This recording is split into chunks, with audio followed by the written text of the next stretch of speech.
selamat pagi adik-adik. Pagi Pak. Baik Pak. Bagaimana kabar semua?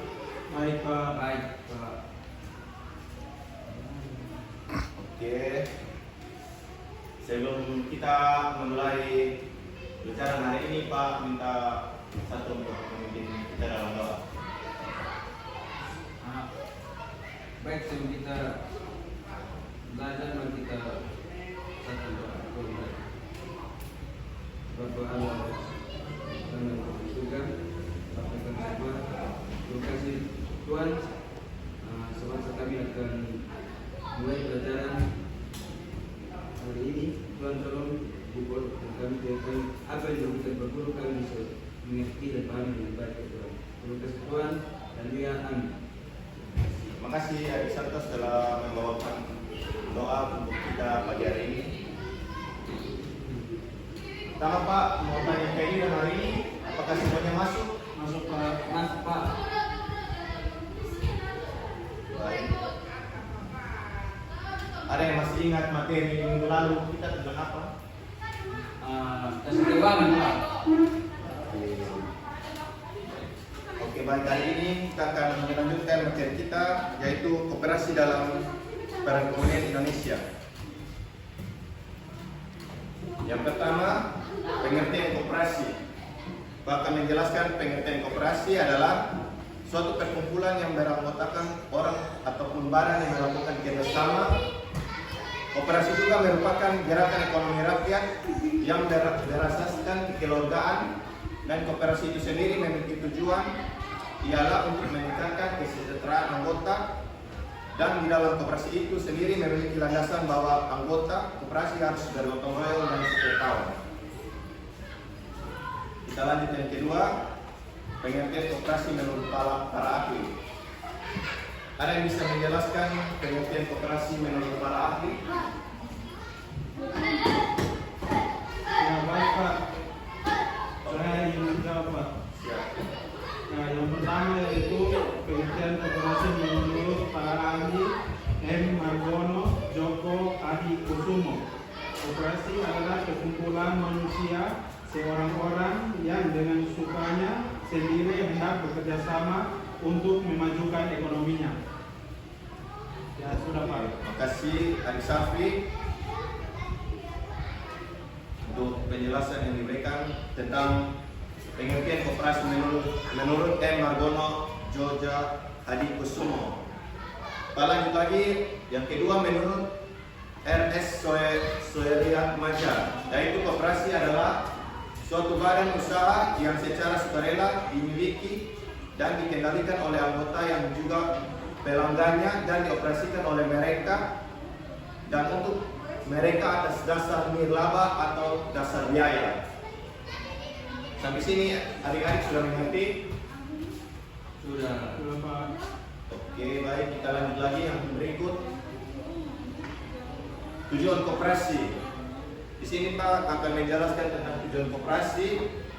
Ada 5. Yang pertama, tujuan koperasi adalah untuk meningkatkan kesejahteraan anggotanya. Yang kedua, prinsip-prinsip koperasi keanggotaan sukarela dalam manajemen yang demokratis, pembagian SHU sebanding dengan layanan bisnis dasar dan kemerdekaan. Yang berikut, anggota koperasi harus membayar iuran dasar biaya wajib dan sumbangan sukarela.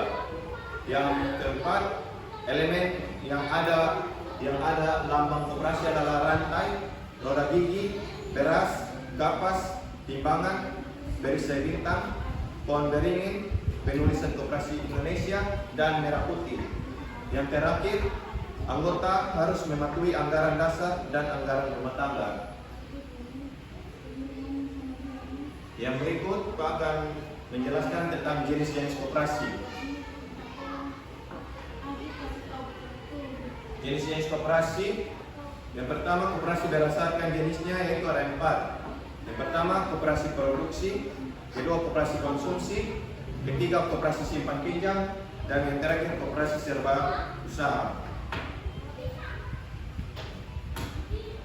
Kita bahas yang pertama, koperasi produksi, yaitu koperasi produksi melakukan usaha dalam produksi atau menghasilkan barang. Yang kedua, koperasi konsumsi, yaitu koperasi konsumsi menyediakan semua kebutuhan para anggota dalam bentuk barang. Yang ketiga, koperasi simpan pinjam, yaitu koperasi simpan pinjam melayani para anggotanya untuk menabung dengan mendapatkan imbalan. Yang keempat, koperasi serba usaha, yaitu koperasi yang berbagai jenis usaha yang dimiliki.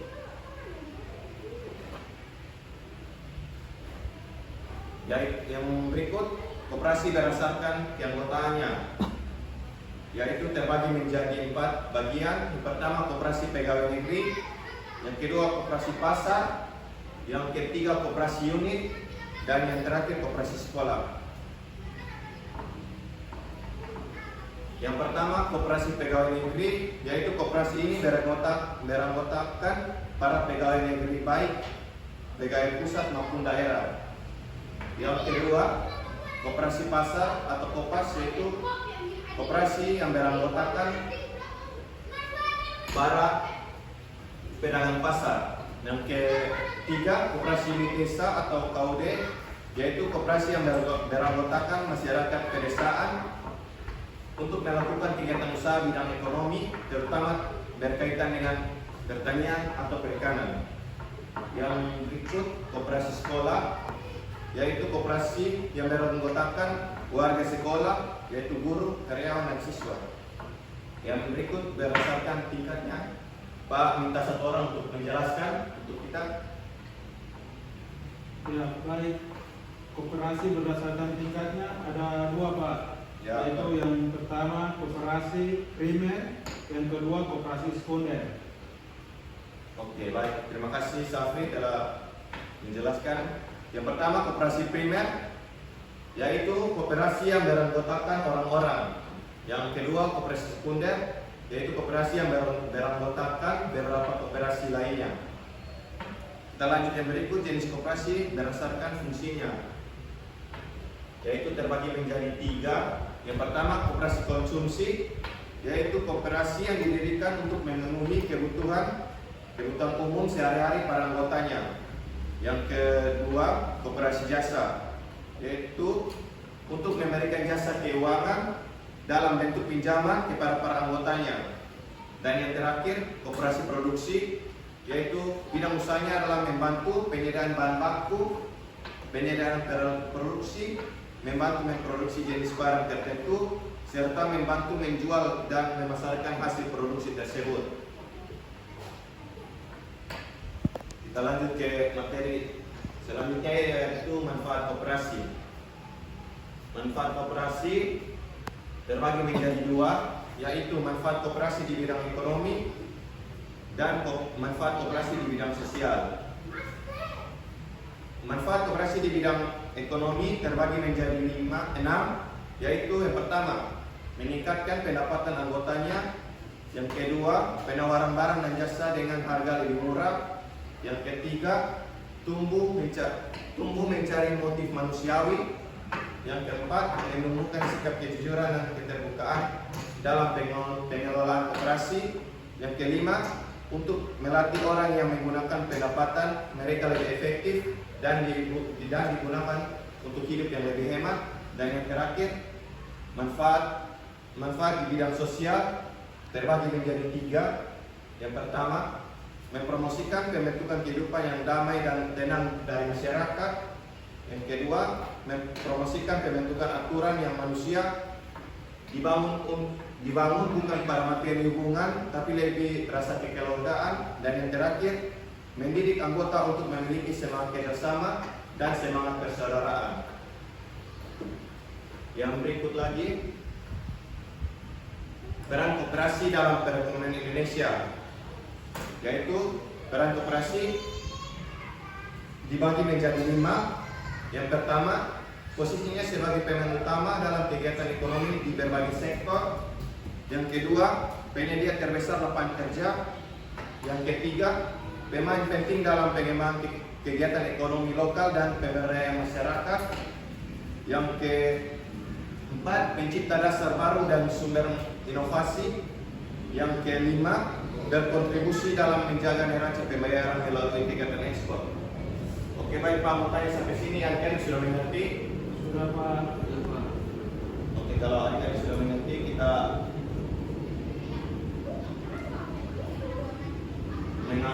Pak mau membagikan soal untuk adik-adik kerjakan.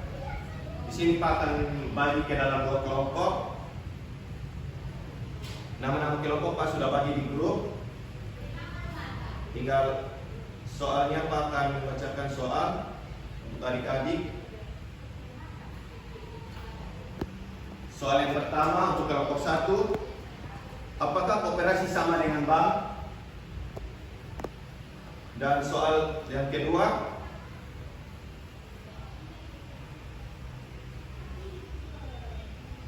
bagaimana cara kerja koperasi? Di sini Pak akan beri waktu kepada adik-adik untuk mengerjakan soal, yaitu 15 menit. Setelah itu kita akan mempresentasikan hasil kerja adik-adik sama-sama.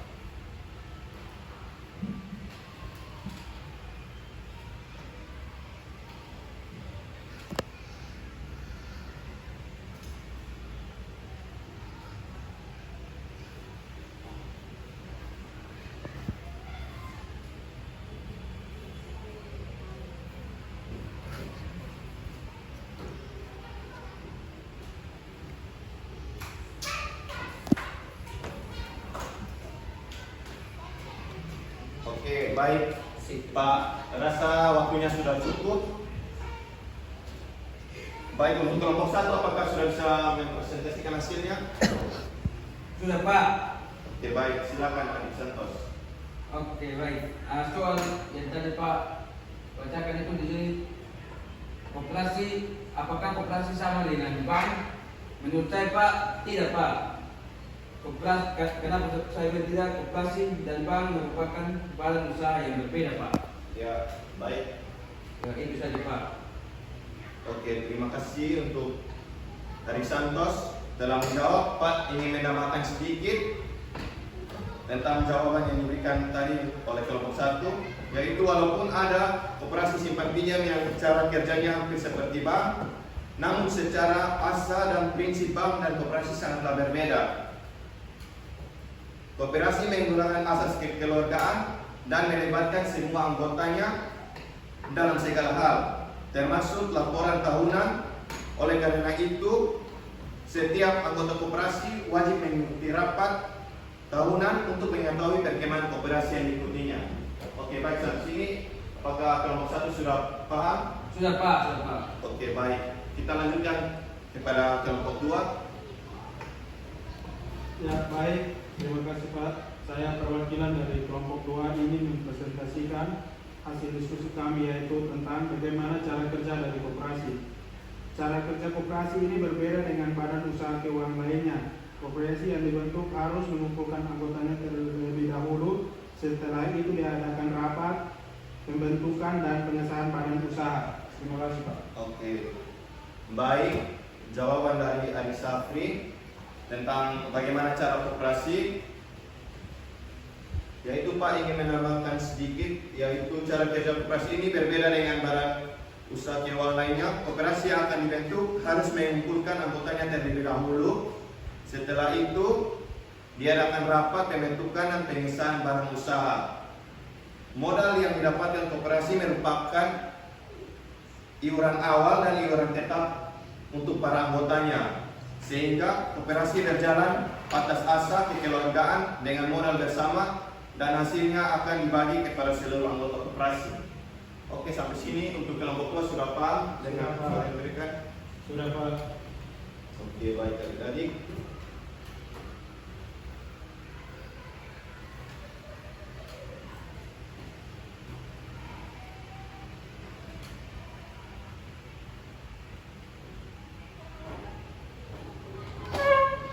Sampai sini Pak akan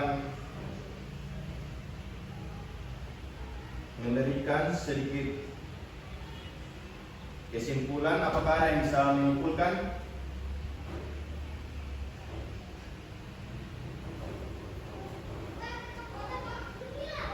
Saya Pak. Oke, baik, Adik Safri. Ya, koperasi, kalau menurut saya Pak, koperasi Ya. itu sangat membantu bagi masyarakat karena di saat kondisi seperti ini masyarakat sulit mendapatkan pemasukan, sehingga dengan adanya koperasi masyarakat bisa meminjam uang untuk mereka mengelola untuk memenuhi pendapatan mereka, Pak. Terima kasih. Oke, jawaban yang baik dari Adik Safri ya. Ada yang lain lagi?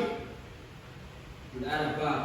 Oke, kalau tidak ada Pak akan memberikan kesimpulan, yaitu koperasi adalah salah satu wadah kerjasama masyarakat dalam pembangunan ekonomi masyarakat dan mensejahterakan anggota, pada khususnya dalam masyarakat setempat, dan mampu mendorong kesejahteraan ekonomi masyarakat setempat. Dalam hal ini KUD Timbul Jaya belum berperan aktif dalam mensejahterakan ekonomi masyarakat yang ada di kelas bawah. Oke, sampai sini sudah paham semua adik-adik? Sudah, Pak. Oke, terima kasih atas kerjasama adik-adik dalam memberikan kesimpulan dan telah menjawab pertanyaan yang ada. Kita akan bertemu lagi minggu depan dalam materi pasar modal. Untuk adik-adik, silakan mempelajari apa saja yang ada dalam pasar modal tersebut. Baik, Pak. Baik, Pak. Dengan demikian, kita akan menutup pembelajaran hari ini. Kami minta salah seorang untuk memimpin kita dalam doa. Ya, baik Pak dan teman-teman. Sebelum kita menutup pembelajaran kita pada pagi hari ini, izinkan saya membacakan doa menurut ajaran dan keyakinan saya, yaitu Islam. Bismillahirrahmanirrahim. Wal asr innal insana lafi khusr illa allazina amanu wa amilus sholihat wa tawassaw bil haqq wa tawassaw bis sabr. Amin. Oke, terima kasih Adik Safi. Kita akan kembali lagi di minggu depan. Selamat siang semua.